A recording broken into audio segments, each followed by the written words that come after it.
And so, the Scottish Tories returned to Perth 50 years after Ted Heath declared support for a Scottish Assembly, and 5 days after Boris Johnson rubbished the Scottish Parliament.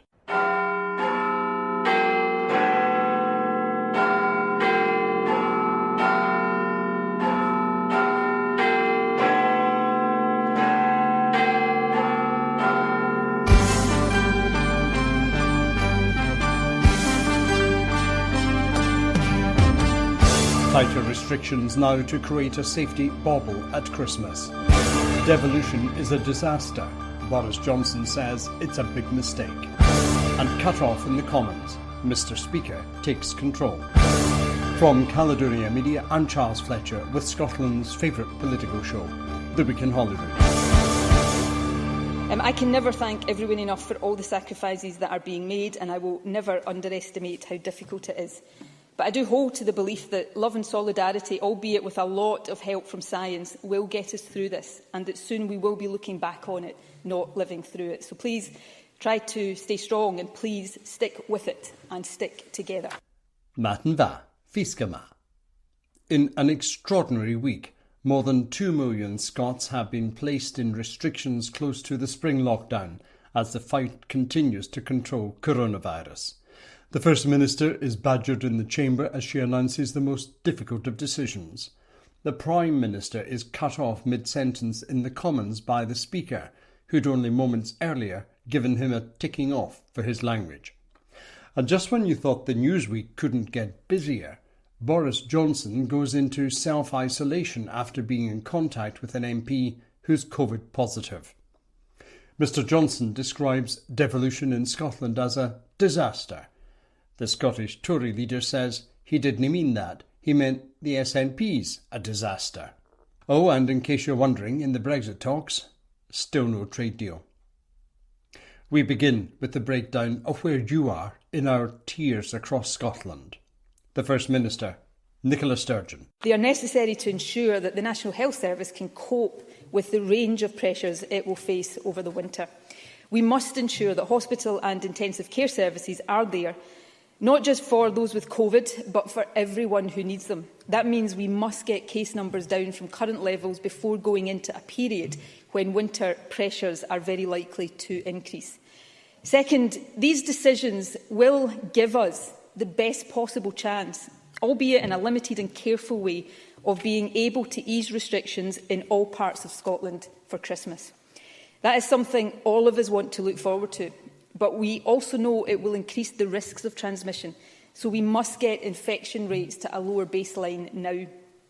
And third, these decisions will help us limit the impact of the virus, including in loss of life, as we steer a path through the next few months towards the brighter times that are now within sight as vaccines and better treatments become available.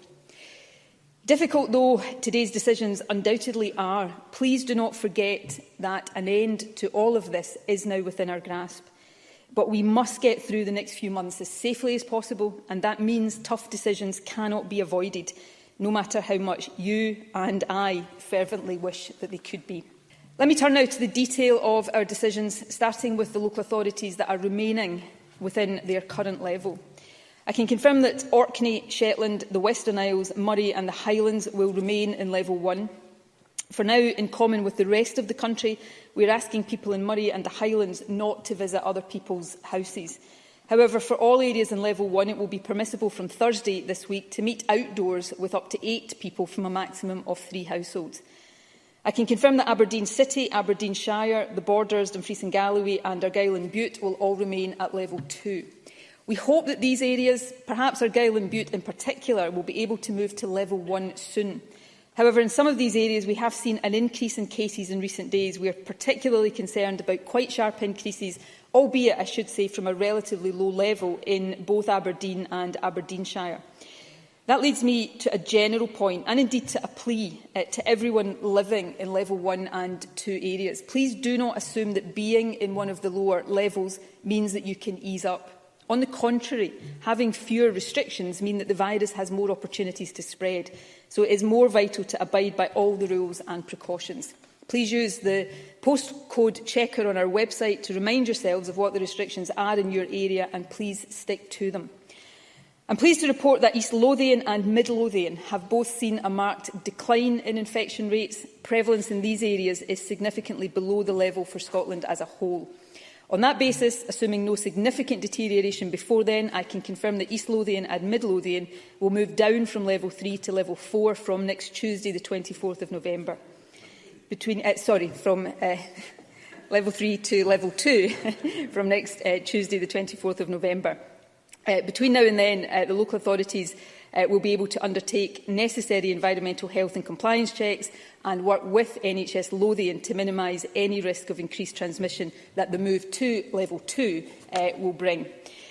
I can confirm that the City of Edinburgh, Clackmannanshire, Falkirk, Inverclyde, North Ayrshire, Dundee, Fife, Perth and Kinross and Angus will all remain at level 3 for now. These areas, to varying degrees, are all making some progress, though it does remain fragile. However, if that progress continues, we are hopeful that these areas will move to level 2 soon. Let me now turn, Presiding Officer, to our decisions about level 4. The council areas that will move to level 4 for a limited period from Friday are the City of Glasgow, Renfrewshire, East Renfrewshire, East Dunbartonshire, West Dunbartonshire, North Lanarkshire, South Lanarkshire, East Ayrshire, South Ayrshire, Stirling and West Lothian. In all of these areas, there are grounds for continued and significant concern. In the 7 days up to Friday, Scotland as a whole had just over 140 new cases of COVID per 100,000 people. All of the areas moving to level 4 were above that level, ranging from West Lothian with a rate of 158 cases per 100,000 to Glasgow with 277. Test positivity for all of these areas, with the exception of West Dunbartonshire, was also above the average. Stirling has experienced a particularly sharp increases in cases over the past week. While some of that can be attributed to specific outbreaks, there is also a level of community transmission there that must be tackled. In the other areas, infection rates have stabilised or even slightly fallen as a result of level 3 measures. However, and this is the key point of concern, the infection rate in all of these areas remains stubbornly and worryingly high. At these levels, we simply do not have the assurance we need that hospital and ICU services will be able to cope as we go deeper into the winter. Pressure on hospitals in these areas and on those who work in them is already severe, and with the additional pressure that the coming weeks may bring, it could easily become intolerable. And further, at these levels, we would not have the flexibility we need to ease restrictions over Christmas, which, in common with the other UK nations, we so desperately want to do. The clear advice of our public health experts, therefore, is that we must drive infection rates down further in these areas, and they are not confident that level 3 restrictions will do this to the extent necessary. That is why, albeit very reluctantly, we have taken the decision to place these areas into level 3 for a limited period. The level 4 restrictions will be in place for 3 weeks and will be lifted on the 11th of December. And I want to be clear on that point, because I know people are frustrated that other restrictions have remained in place longer than planned. But level 4 is intended to be short and sharp. And in this situation, it is specifically intended to have an impact in advance of Christmas and the most challenging winter period. Lifting the level 4 restrictions then, as we will do, also means that they will not be in place for most of the Hanukkah period. So again, while celebrations may be different, there will be a greater degree of freedom. We will assess nearer the time the level that will apply in each area when the level 4 restrictions end on 11th December. And even if it does not happen immediately for all of them, we hope and expect that the action we are taking now will allow these areas to move down to level 2 much more quickly than would otherwise be the case. I know this will be tough. This pandemic is having an impact on mental health for most, if not all of us. If you need someone to talk to, you can find out what support is available at clearyourhead.scot or by calling NHS 111. But also, please remember this. Our objective in taking this action now is to protect the NHS, create the prospect of seeing some loved ones at Christmas, and completing the journey to next spring with as few restrictions as possible and with the minimum impact on life and health. The First Minister says the tiers system helps us to avoid a total lockdown. But the ability to maintain that targeted approach depends on us not spreading the virus from high to low prevalence areas. And that becomes even more important with parts of the country in level 4. To put it bluntly, and we will require to monitor this, if we were to see evidence that people from East or South Ayrshire are visiting places in North Ayrshire, for example, or that people from Glasgow are going to Inverclyde, we would have no choice but to consider level 4 for these areas too, and we don't want to do that. So it is essential that we all abide by travel restrictions. To underline how important this is, I can confirm that the guidance that has been in place in recent weeks will become law from Friday. That means people living in level 3 or level 4 must not travel outside their own council area except for certain essential purposes. People living elsewhere in Scotland mustn't travel to level 3 or level 4 areas except for essential purposes. And there must be no essential travel between Scotland and other parts of the UK. Presiding Officer, I know this is difficult, but it is essential. Broadly comparable restrictions have been or continue to be in force in England and in Wales. And if we are to maintain a targeted approach and allow low prevalence areas to live with fewer restrictions, I can't stress enough how important it is that we all abide by these rules. Across the country, schools will remain open. I'm aware that there are some people who argue that schools should also be closed at level 4. However, our very clear view is that the harm done to young people by closing schools significantly outweighs any impact that schools have on transmission. Keeping schools open is therefore a priority. However, we will keep the guidance for schools and how it is being implemented under close review. A further evidence paper on school safety will be published by the Deputy First Minister tomorrow. There are also specific measures in place for those on the shielding list. We currently recommend that children who are shielding should not attend school in person in level 4 areas. More broadly, I know this is an anxious time for people who were shielding.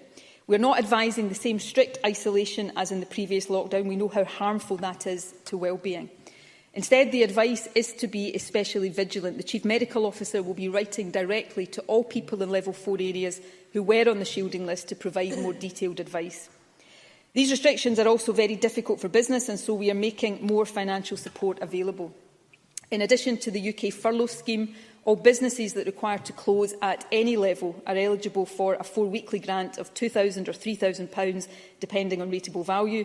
Grants of £1,400 or £2,100 are available to businesses that are open but subject to trading restrictions.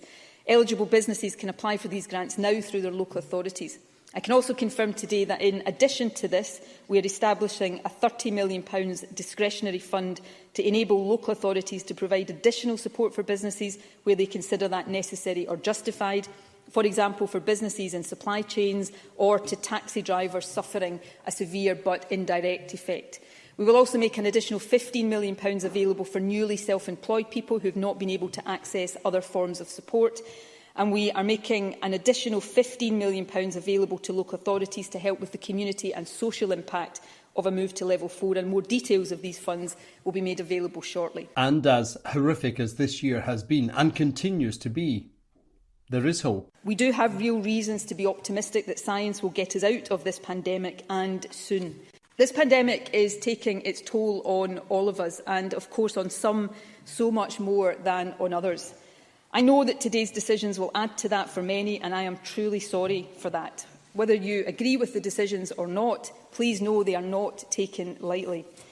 But they are essential to get us to the other side of this as safely as possible.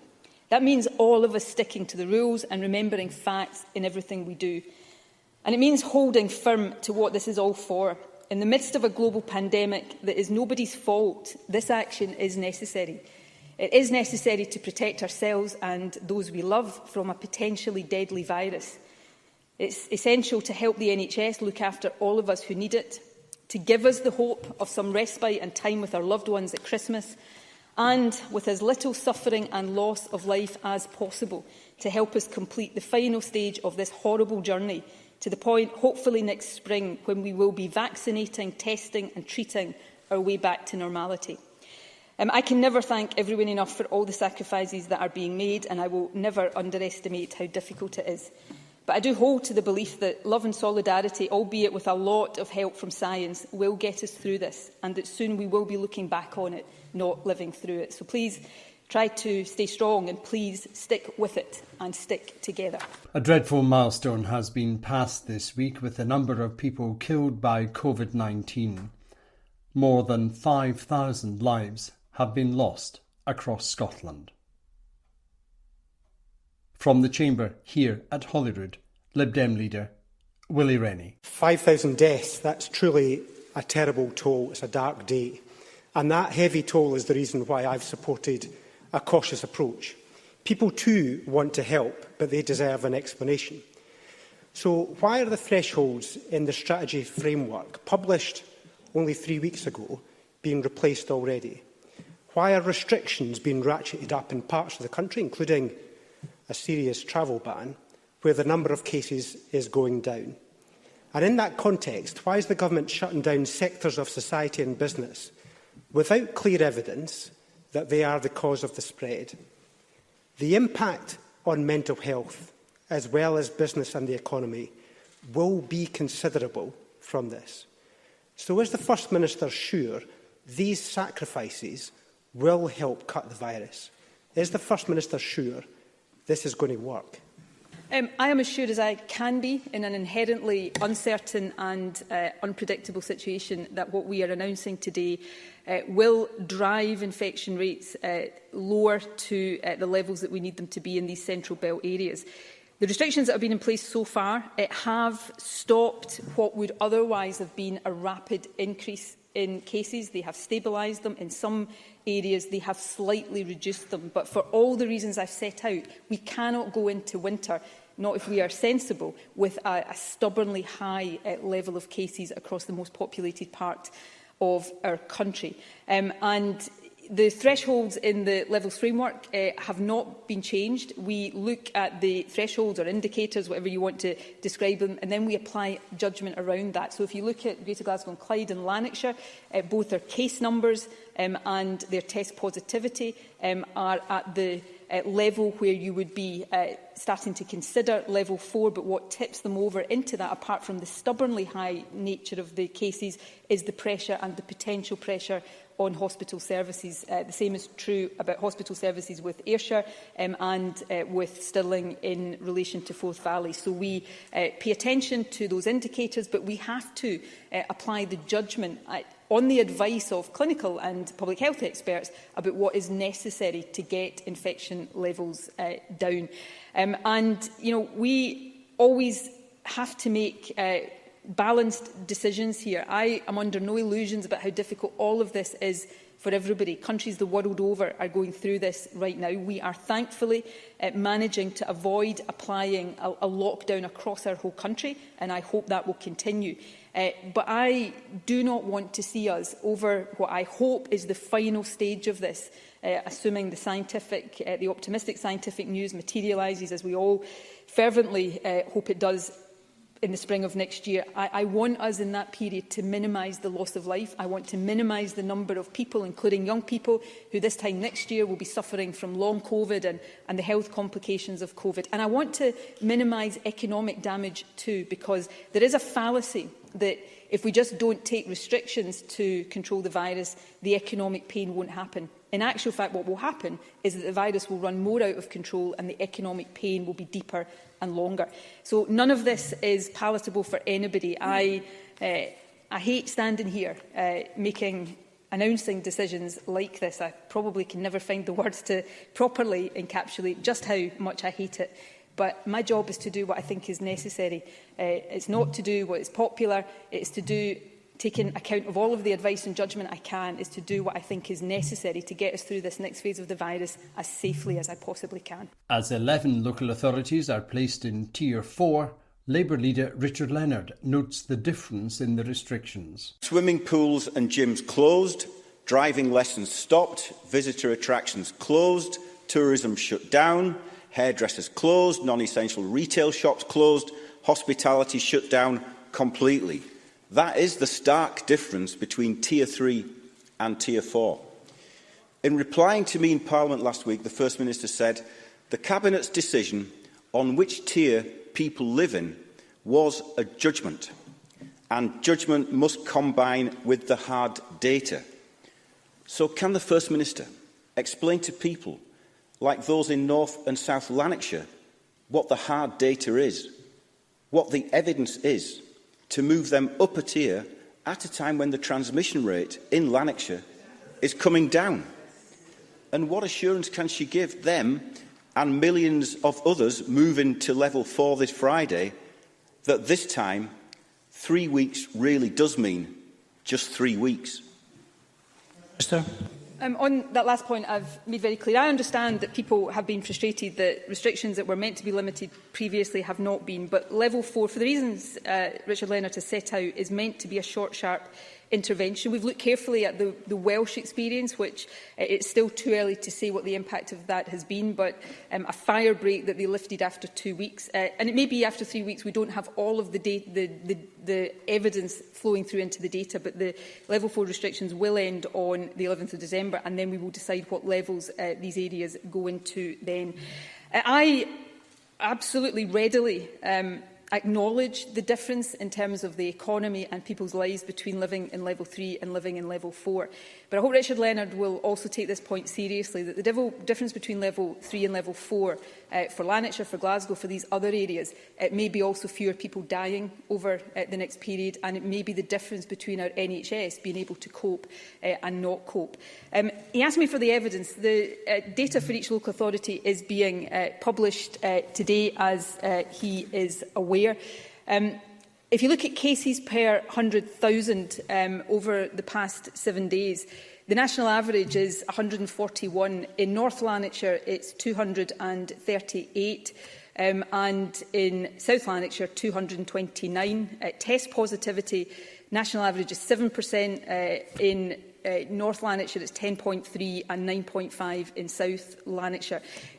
Rates have declined very slightly, but the 238 in North Lanarkshire at the end of last week is only down from 274 at the start of November. So it has stabilised and slightly decreased, but it must come down faster to deal with the biggest and most important bit of evidence that Ruth Davidson actually referred to in her question, that if we don't act now, there is a risk that hospital and ICU services in NHS Lanarkshire, as winter pressures kick in, would not be able to cope with COVID and other winter pressures. So that's why we're taking this action now, and I believe it is, I know it's a difficult thing to do, but I believe it is the right thing to do in the interest of protecting the National Health Service and saving lives. And fundamentally, that is the most important responsibility I have right now. Scottish Conservative and Unionist Group Leader at Holyrood, Ruth Davidson, says the restrictions are a hammer blow to business. We all appreciate that there are no guarantees in a situation like this.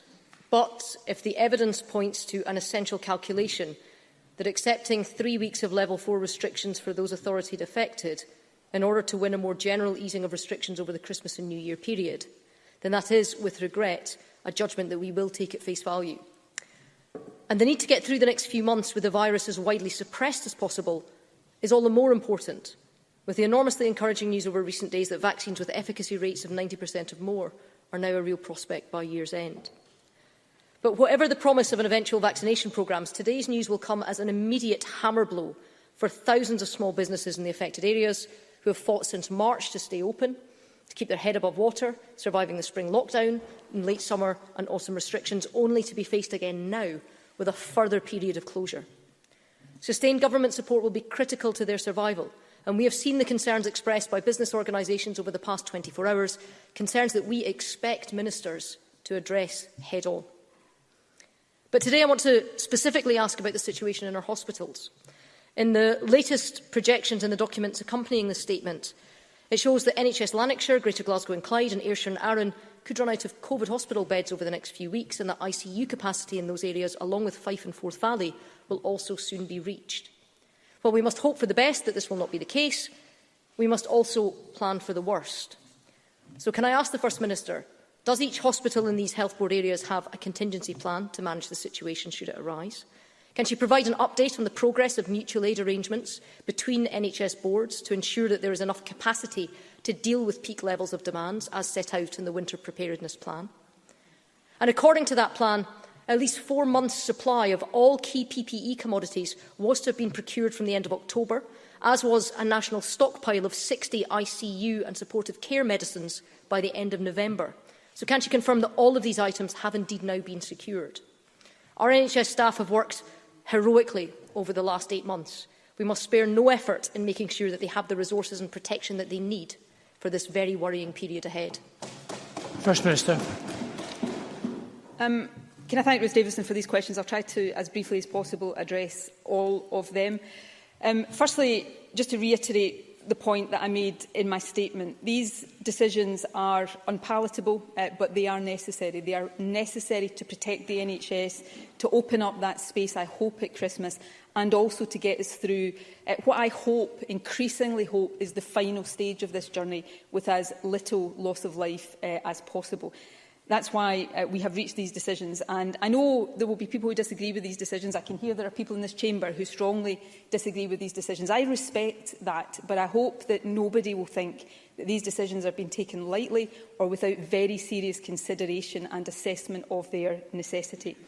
The impact on business, firstly, the impact first and foremost of this pandemic is on individuals, but I absolutely understand the impact on businesses of all sizes, but small businesses in particular.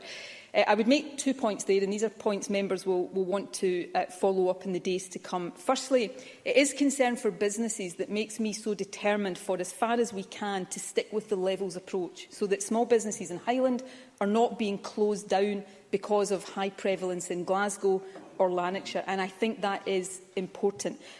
I say this genuinely not as a criticism of decisions that other governments are taking. Every government is trying to take the best decisions that it can, but we have so far, and I hope will continue, to avoid a national lockdown. And that is the targeted approach that I think is good for businesses as well as for individuals. But also we are today making available additional financial support to help with businesses. As I understand it, in England, above the level of grant support, local authorities are given a discretionary 5%, or I think on a level above that. What we've announced today in terms of the discretionary funding for local authorities is significantly more than that. It will never be enough to compensate every business for every loss. I recognise that, but we will continue to ensure maximum support for businesses is available. On hospital and ICU capacity, one of the reasons we are taking the really difficult decisions we are taking today around Greater Glasgow and Clyde, Lanarkshire and Stirling as far as it relates to Forth Valley is to make sure that our hospitals and our ICU facilities do not get to the point over the winter period where they cannot cope. And I believe this action will help to protect our health service, but all health boards have contingency plans in place for ICU. That involves plans to double ICU capacity and then, if necessary, to treble ICU capacity. Mutual aid is already underway. So, for example, one of the reasons Forth Valley is under pressure right now is the assistance that will be given in terms of some patients to Lanarkshire Health Board. So these mutual aid arrangements will continue to work where necessary. And finally, yes, I can confirm we'll make some of this information available through SPICE, that we have all of the supplies of PPE that we have assessed are required. We have healthy stocks of PPE. Unlike at the start of the pandemic, and I think this is true for governments across the UK, we now get a significant proportion of our PPE. I think at the start of the pandemic it was all imported. Now a significant proportion is from Scottish companies. So we've been able to build some economic resilience as well as health resilience there. And we also, of course, have a much greater supply of intensive care ventilators than we did at the start of the pandemic, should they be needed as well. For the Scottish Greens, Alison Johnson wonders if we'd be here now if the Scottish Government had followed World Health Organisation guidance back then. The continued rise in cases as we go into winter is a cause of deep concern, and though we recognise the impact that lockdowns have, the Scottish Greens support the move of those local authorities most affected into Tier 4. And given the transmission of the virus across the country, we recognise the need to put travel restrictions into law. But would we be in such a grave situation had the Scottish Government followed the World Health Organisation mantra of test, test, test? We provided the First Minister with evidence in support of regular testing 6 months ago, and Parliament has now voted for this to happen. I note the First Minister said that a statement next week will cover options for extending testing to other groups of key workers. I sincerely hope that setting out options does not suggest any further delay. So can the First Minister confirm that this statement will finally see the Scottish Government introduce regular testing for all key workers in health and care, in education and in our communities as a matter of the greatest urgency? First Minister. I want to address some of these points very directly because they're important points. But in the question of would we be in this situation if, whether it's testing or anything else, we'll have to look across the UK, Europe and the world right now to see that Scotland is far from unique. Actually, Scotland has lower prevalence than all other UK nations and many countries across Europe right now. That doesn't mean we've done everything right, far from it. But we are in the midst of a global pandemic and that cannot simply be cast aside. In terms of testing, we have on PCR testing, the main diagnostic test that we've had available, we have prioritised testing those who have symptoms because that is how we need to, through test and protect, best break those chains of transmission. We have not had until relatively recently the technology to do routine, regular testing on a mass scale. We do now have lateral flow testing. We hope to have more of these, but we have a supply of these already. And that then, from now, opens up the potential to do much more. There are still some hurdles and also some limitations. So, for example, on lateral flow testing, unless this is changed over the course of today, we're expecting potentially this to change in the next day or so. These are not licensed for unsupervised use. We hope that will change, which will then allow tests to be provided to employers, whether in the public or private sector, to use routinely with their workers. So as the technology advances, so too does the approach that we take. Obviously, there are logistical issues. We are looking carefully at the pilot in Liverpool in terms of rolling out mass testing on a geographic basis. I think there are some very important lessons there in terms of trying to support maximum take-up of testing like that. So we are moving forward with developing technology as soon as we are able to do so, and the Health Secretary will set out more details of that next week. Shadow Health spokesman Donald Cameron, Conservative, Highlands and Islands, is concerned about how the First Minister plans to tackle travel restrictions. Before Nicola Sturgeon has a chance to answer, she is distracted by Lib Dem MSP Mike Rumbles, who is grumbling at her across the chamber. Can the First Minister outline how the laws implementing a ban on travel in and out of level 3 and 4 areas will be policed and enforced? And does she acknowledge the very serious difficulties it creates for those who live on or near council boundaries? First Minister. They are obviously not. None of the restrictions that we put in place are easy to enforce. The regulations will be. Presiding Officer, some order, please. If Mike Rumbles wants to ask a question, I'm more than happy to answer it, but he is shouting repeatedly at me from a sedentary position. I know he vehemently disagrees with what I'm setting out, but I really hope people have enough respect to understand that these are not easy decisions and they are not decisions that are being taken lightly.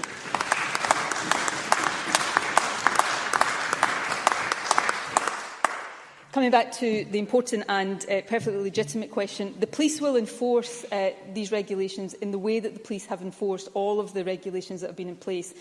In other words, it will be a last resort. Police will use the same approach that they have used for household restrictions from the stay-at-home regulations earlier in the pandemic, where they will, if they have reason to believe that people are breaching the rules, they will remind them, advise them what the rules are, encourage them to comply, and only when there is clear and flagrant breach will enforcement be an option that they use. It's not for me to tell the Chief Constable operationally how to do that. I know this is not easy for the police, but making sure that people understand the reasons for these restrictions and the reasons why it's so important that people do not travel from high to low prevalence areas, in my judgment, just as has happened previously in Wales, is happening, albeit in a different form in England, where the law is not to leave your home without reasonable excuse. I believe that passing these regulations sends a very clear and strong message to people about the importance of us complying with these rules. You're listening to The Week in Holyrood. I'm Charles Fletcher, and coming up in this half hour, the gift that keeps on giving to Scottish independence.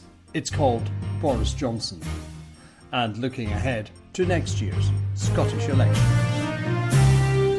The Scottish Conservative and Unionist Party is in virtual conference in Perth this weekend. They gather days after their UK leader denounced devolution north of the border as a disaster. The Scottish Tories spent many years, of course, trying to prevent devolution and ended up being wiped out at Westminster. Ironically, they only returned to national politics when the Scottish Parliament reconvened in 1999 after an adjournment in 1707. And it was in Perth in 1968 when the then leader of the Conservatives, Ted Heath, committed the Tories to a National Assembly for Scotland sitting in Edinburgh. Just by chance, it came 7 months after Winnie Ewing won the Hamilton by-election for the SNP. As she travelled to London by train after that victory, Winnie Ewing said there was much work to be done. How long do you think all this enthusiasm for you and your party will last? Will last until we get a Scottish government. How long do you reckon that'll be? About 1975, no later. But what do you think you will actually achieve in Westminster? I will focus attention on the fact that Scotland is a misgoverned, under-governed country. But if you succeed in this, don't you think the Scottish Nationalist Party might disappear? Oh, never. Not until we get what we want. What are the main subjects of attack going to be for you?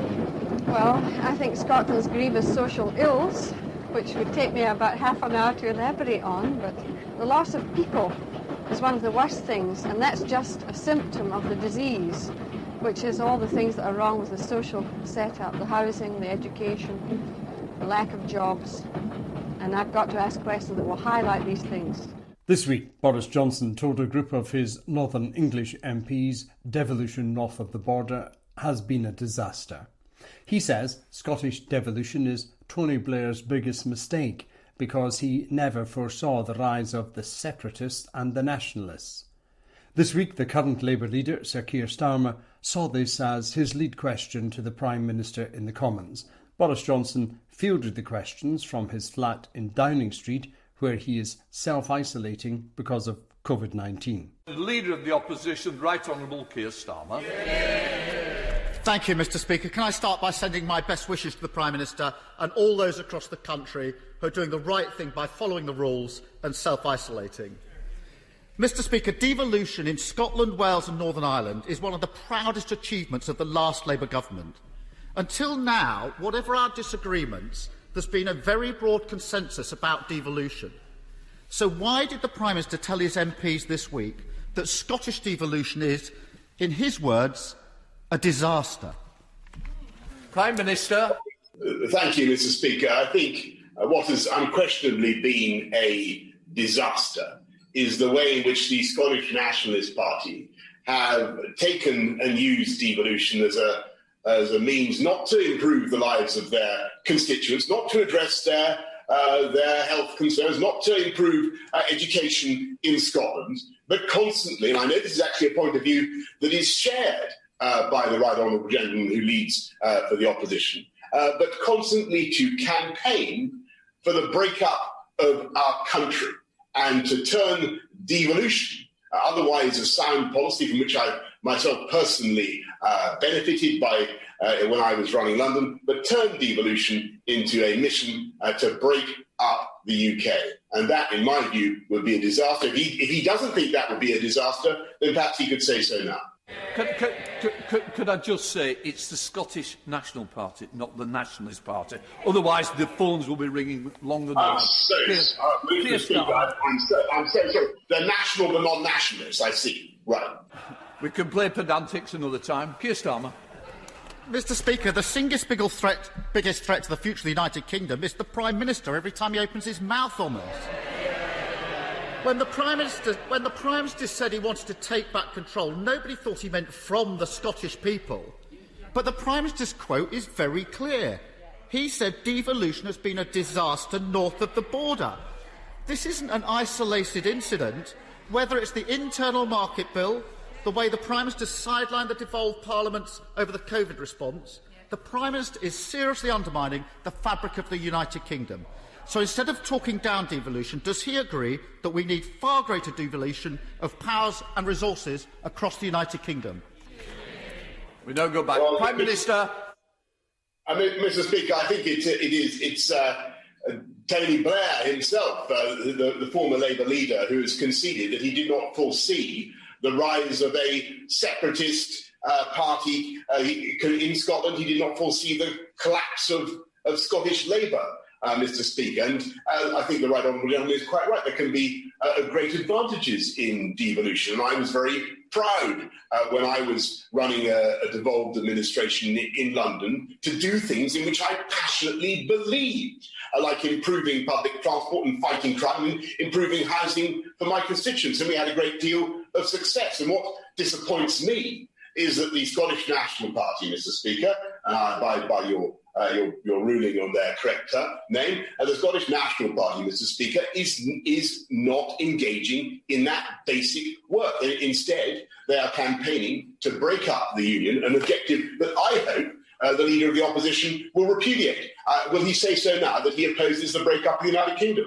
It's not a ruling, it's a matter of fact. Of course I don't want the break-up of the Union, the United Kingdom, but if anything is fuelling that break-up, it's the Prime Minister.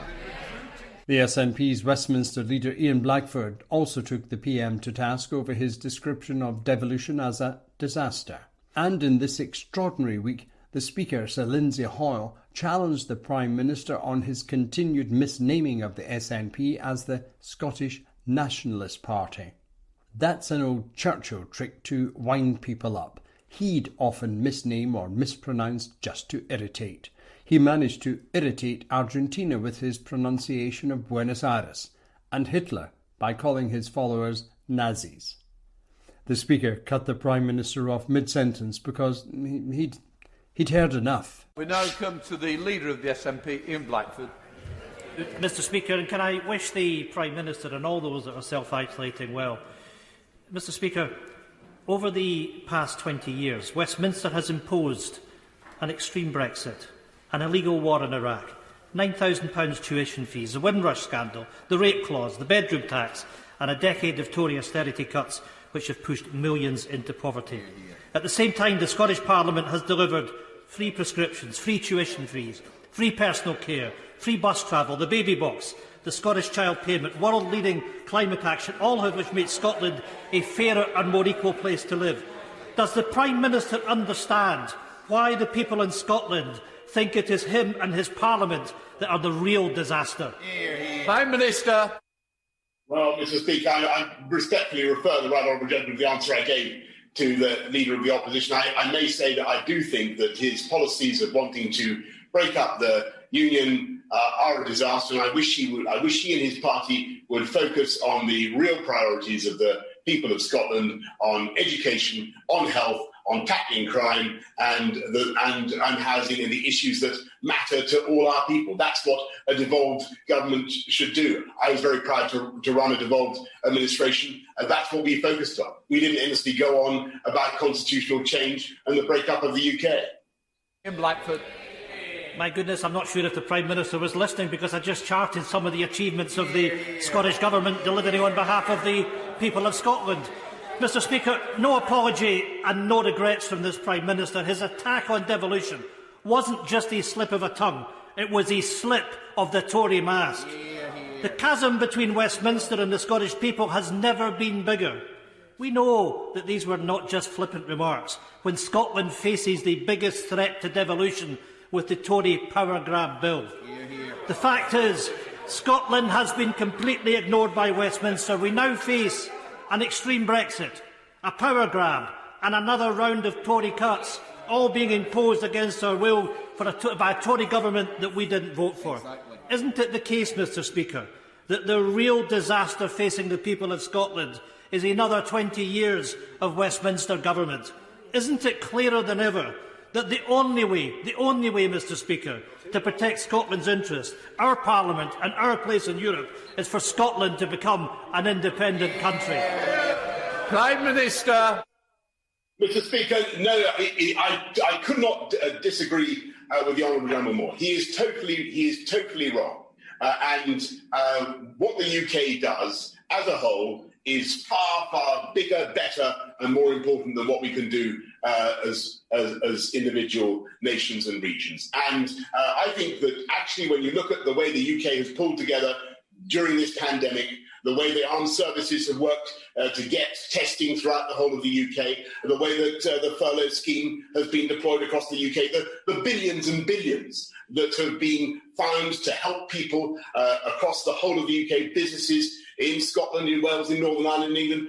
I think that the UK has shown its value and will continue to show its value, Mr. Speaker. And when he talks about wanting to take Scotland back into the European Union, which I think seemed to be what he was saying just now, what he should understand, what the people of Scotland should understand, is that is a massive surrender of power by the people of Scotland straight back to Brussels, just as this country, just as the people of Scotland have taken it back again. And power not just over many aspects of their lives and their regulations, but of course power to control Scottish fisheries as well. And all that will be lost under his programme, and I may say I do not believe it will commend itself to the Scottish people. It was a programme that was decisively rejected in 2014. I believe that it is something that they would almost certainly reject again, Mr. Speaker. But as he said before, or as certainly as his party said before,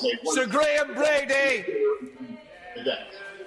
Thank you, Mr. Speaker. Tens of thousands of jobs have already been lost in aviation. Scotland's COVID vaccination programme will begin to roll out next month. Health Secretary Jean Freeman says the NHS will be ready to vaccinate people beginning in the first week of December if the rollout is approved. She told the Scottish Parliament she hopes up to 1 million people could be vaccinated by the end of January. The first recipients will be NHS frontline and care workers. Now to First Minister's questions, and for the Scottish Conservative group here, Ruth Davidson. Last month, I asked the First Minister to look at a Christmas loneliness plan so that no one was left sitting alone at their Christmas table. I am pleased at reports of Four Nations discussions to make it easier, no matter where your family lives, of some kind of meeting. But Christmas is only 5 weeks away. We have to treat the public like grown-ups and let them into government thinking so that they can plan for themselves. So can I ask the First Minister to give people at home more information on how those Four Nation talks are progressing and a fuller sense of what is being considered by her government for this festive time? First Minister. I took part yesterday, late afternoon yesterday, in a Four Nations discussion with Michael Gove from the UK Government, the First Minister of Wales and the First Minister of Northern Ireland. Amongst other things, we discussed the Christmas period and how we could come to a sensible, and I stress sensible and safe plan that will allow people not 100% normality over Christmas, but a greater degree of normality, and in particular the ability to spend some time with loved ones. From that meeting yesterday, we charged our officials, advised by our respective chief medical officers, to put together a concrete proposal that we will then consider and hopefully announce the detail of in the coming days. I would hope, although obviously we need to wait to see what that proposal is, I would hope we can share that with the public over the course of next week. We are all determined, if possible, that we come to a Four Nations agreement, given family patterns across the UK. And we're all determined, I think, to, as best as we possibly can, strike the right balance between the understandable desire, which I share, to see family over the Christmas period, which is so special to so many of us, but also to do that in a way that does not lead to increased loss of life and increased harm to health over the January period. That is not going to be an easy balance to strike, and already I hear people expressing concerns that we are even considering that kind of relaxation, but it's important that we try to get that balance right, and we will continue to do that work. More broadly, we are working with the Older People's Strategic Action Forum and plans to support older people over the winter. That will include, of course, over the Christmas period. We've already announced additional funding to local and national organisations that support older people, for example, Generations Working Together, the Scottish Pensioners Forum, Outside the Box, Hourglass and Age Scotland. We know that Christmas will be particularly difficult for older people and indeed for anybody who is on their own, and we are considering the proposal that was put forward during an earlier debate in the Parliament about a specific Christmas loneliness campaign, and we'll announce more detail of that shortly. Lib Dem leader Willie Rennie wants more done to support Scotland's growing mental health crisis. Liberal Democrats secured a commitment from the government for 800 dedicated mental health professionals. They were for doctors' surgeries, A&E, but also for the police to help them with the increasing numbers of incidents that involve mental health. 3 years on, only 12 of those mental health professionals have been allocated to the police. That is truly pitiful. Why is the government not supporting our police with the enormous mental health challenges that they face? First Minister. I don't have in front of me right now, I don't think, the up-to-date figures on the allocation of the 800 additional professionals, but I will make sure I send that to Willie Rennie in terms of how that is allocated overall and to particular services. We support our police service in a number of ways. We have protected numbers of police officers. We have increased funding through the most recent budgets for the police service. And of course, Police Scotland works in a range of different ways to support the mental health of police officers, and we will continue to do that across police, teachers, the NHS in particular. The pressures of COVID will have raised significantly the mental health pressures that these public servants are working under, and we will continue to ensure that we are doing everything we can to respond to that. Willie Rennie. Those were the up-to-date numbers, I can assure her of that, and it's just 12, and it's just not good enough. Police Scotland's Demand and Productivity Unit undertook a mental health survey. The new report, to be published at the Police Board meeting next week, has some staggering findings. 40% of those in police custody have experienced poor mental health. And the average time that it takes, to handle a mental health-related incident is 7 hours and 20 minutes. A year ago, I asked the First Minister about shocking mental health within the police service. Now we find that police officers don't even get the support they need to help other people. So can I ask her again, why does the First Minister think it is acceptable for Police Scotland to receive just 12 mental health professionals, and will she do something about it? First Minister.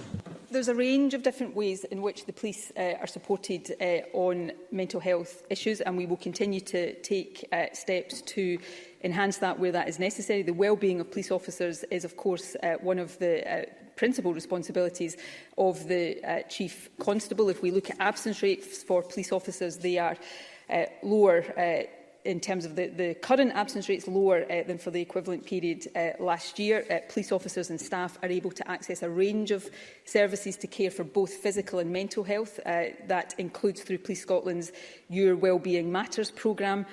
Police Scotland was one of the first police services in the UK to implement mental health and suicide intervention training for all officers. We've provided funding to extend the Lifeline's Scotland Wellbeing programme to all blue light responders. That includes the police, obviously, and that provides tailored online resources for responders, volunteers and indeed their family members.